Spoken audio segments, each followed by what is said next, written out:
সিলেট সুনামগঞ্জে নদ নদীর জল কমলেও চরম দুর্ভোগে লক্ষ লক্ষ দুর্গত মানুষ। উজানের ঢল কমায় বিপদ সীমার নিচে নেমেছে সুরমার জল। সিলেট শহরের বেশিরভাগ নিচু এলাকা থেকেই জল সরে গেছে। এছাড়া সীমান্তবর্তী নদীর জল কমায় পরিস্থিতির উন্নতি হচ্ছে কোম্পানিগঞ্জ এবং গোয়াইনঘাটের। পানি উন্নয়ন বোর্ড অর্থাৎ পাউবো জানিয়েছে 12 ঘন্টায় সিলেট পয়েন্টে জল কমেছে 12 সেন্টিমিটার।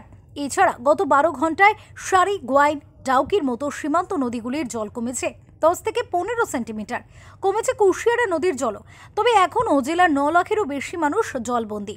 প্রায় 400 আশ্রয় কেন্দ্রে 25,000 মানুষ মানবেতর জীবনযাপন করছে। সুনামগঞ্জে বন্যা পরিস্থিতি উন্নতির দিকে। বৃহস্পতিবার থেকে বৃষ্টিপাত না হওয়ায় কমছে নদ নদী এবং হাওরের জল। গেল 24 ঘন্টায় বিপদ সীমার নিচে নেমেছে সুরমার জল। বর্তমানে 10 সেন্টিমিটারের নিচ দিয়ে প্রবাহিত হচ্ছে। এতে শহরের বেশিরভাগ সড়ক এবং ঘরবাড়ি থেকে নেমে গিয়েছে বন্যার জল। আশ্রয় কেন্দ্রে নিজ ঘরে ফিরতে শুরু করেছে মানুষ।